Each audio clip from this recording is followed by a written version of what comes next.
Hello everyone. I welcome you all in Learn AWS program offered by Capartech-Online videos. In this video, we are going to talk about private, public, elastic IP address and CIDR ranges. Let's begin with what an IP address is. IP address is address of any resource which is accessible over internet following internet protocol. It's quite similar to address of a person which can be phone number, name or postal address.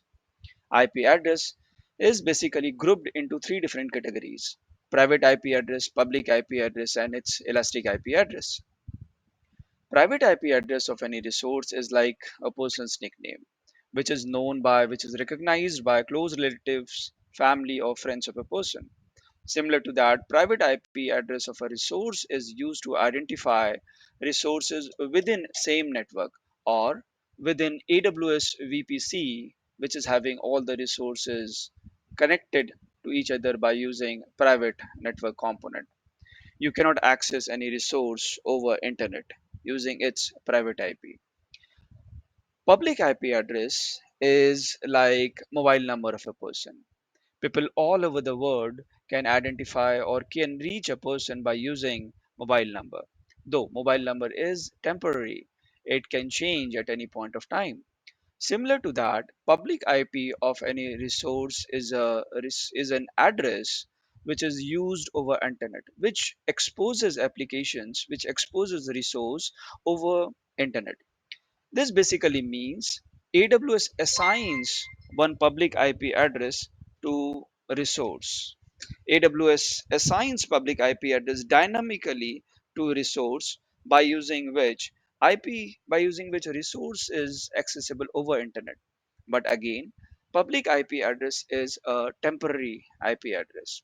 Once we stop and restart instance, automatically public IP address changes. The third type of IP address is elastic IP address.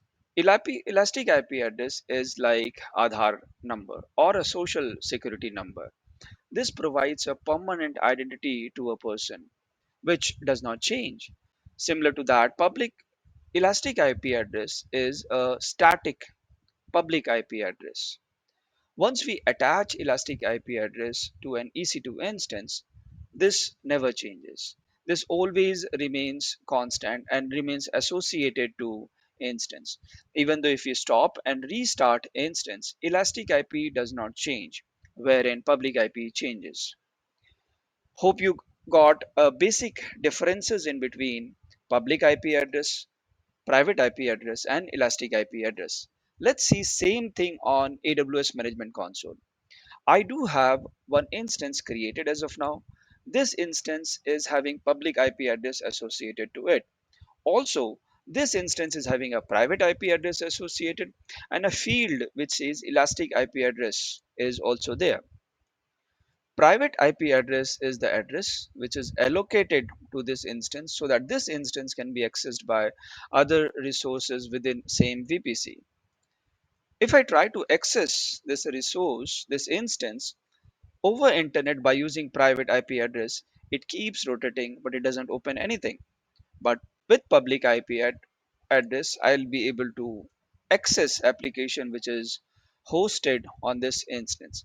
As of now, I've hosted one web application which is Nginx on this instance, which is accessible by using its public IP address. Though private IP address says that it cannot reach this space because I'm trying to access this application, this resource over internet by using private IP address, which is not possible. It can be accessed by another resource within same VPC by using private IP address. Okay, so hope you got idea about how we access any application over internet by using public IP address or by using private IP address. Now let's understand how these IP addresses are allocated to any resource. Allocation of IP addresses happens by using classless interdomain routing. This is the notation for describing blocks of IP addresses. All the IPs which are allocated to any resource comes from or falls in the same range, which is CIDR. This is also known as CIDR blocks. Okay, now let's try to understand what an IP address is formed of. An IP address is formed of 4 octets. Each octet do have 4 binary numbers associated to it. Like the way you can see in our example, the IP address is 164.218.1.0. Each of the octet, each of the section is converted into octet of binary numbers. Now, in order to convert binary value to decimal value, there is an organized formula which says that I'll multiply each binary number to 2 to the power index value of that number. If I take an example of first octet, which is 164, 164 in decimal number is converted into binary number, and the value is 10100100. Index value always starts from 0.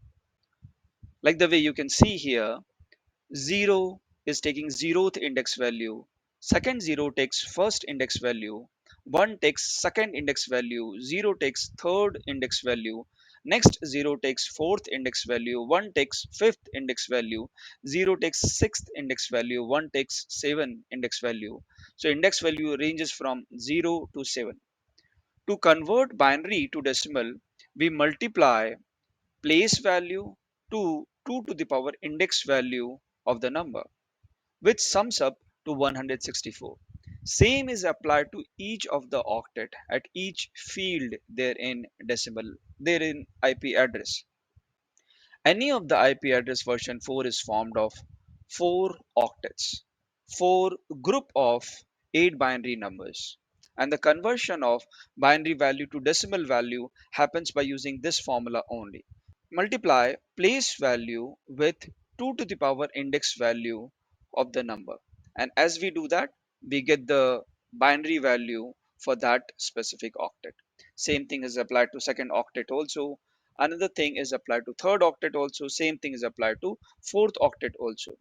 If I do have any zero in a binary number, it doesn't add up, it doesn't count to create the decimal value, because 0 multiplied by anything is 0. Okay. Now, when we talk about classless interdomain routing, it is nothing but adding certain subnet masking to IP address. This subnet masking decides how many IP addresses are basically available for resources which are getting created. This subnet masking talks about how many of the or which all octets does not change when we create resources. For example, 164.218.1.0/24 is freezing first 3 octet.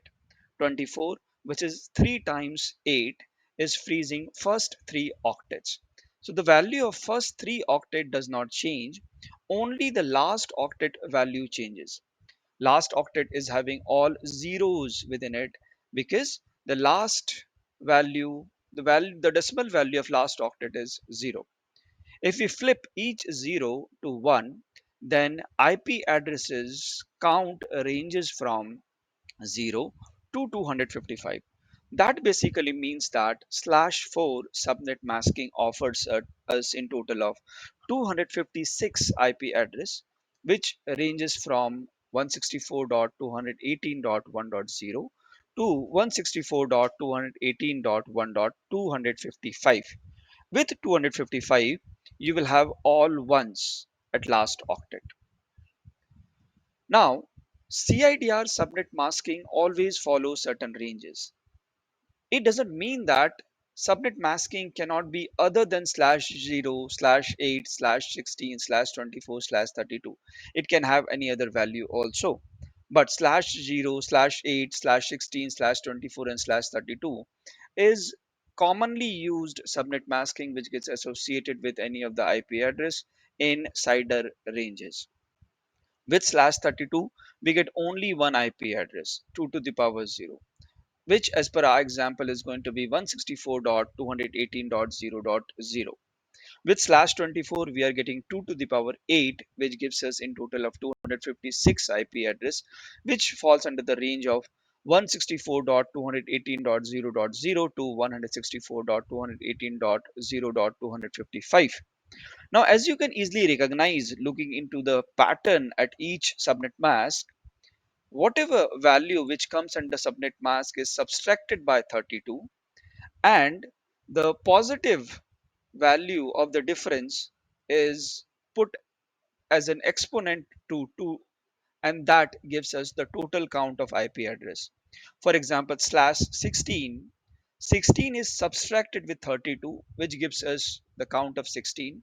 Now 2 to the power 16 is the total count of IP address, total range of IP address, which is available for us in use. But if 2 to the power 16 is 65,536, just for an example, then it doesn't mean that all the IP addresses could be used.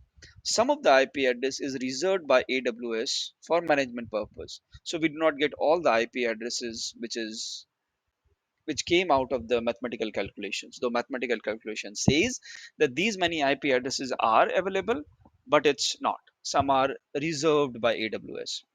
We'll get all the IPs if we use slash 0. So basically 0.0.0 slash 0 gives us all the IP addresses which is available as of now.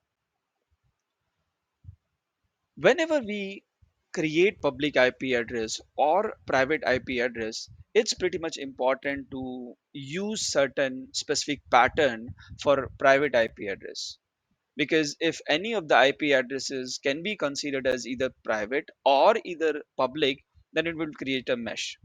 So for creating a proper standard, RFC 1918 has created a standard mechanism by means of which any of the resource when allocates IP address privately follows certain pattern. By using RFC 1918 standard, certain ranges of IP addresses are reserved for private allocation purpose. Only these ranges could be used to create private IP addresses. Ranges are of the category which is divided into types of organizations. Though there is no hard and fast rule as such, could be used by could be used at any place, but there is certain category which normally industry follows whenever private IP addresses are allocated. Range of 10.0.0.0 to 10.255.255.255 is commonly used by large organization type, which is having large number of hosts, where address allocation, where private address allocation could be more. Other than this, 172.16.0.0 to 172.31.255.255 is used by smaller organization. And to let you know, AWS default VPC uses this range. If you see, private IP address allocation for this instance is 172.31.27.48, since this is created in a default VPC. This is created in default VPC. Henceforth, it's been allocated a private IP address which is in this range, which follows RFC 1918 standards. Other than that, for home networks, private IP address allocation is within the range 192.168.0.0 to 192.168.255.255. This is all about in this video. Hope you understood what private IP address is, public IP address is, and how we create a CIDR ranges, how by using subnet masking we get certain count of certain number of IP addresses. Thank you for viewing this video. Please provide your comments so that I can make different sort of videos or videos with more knowledgeable informations in our upcoming sections. Thank you everyone.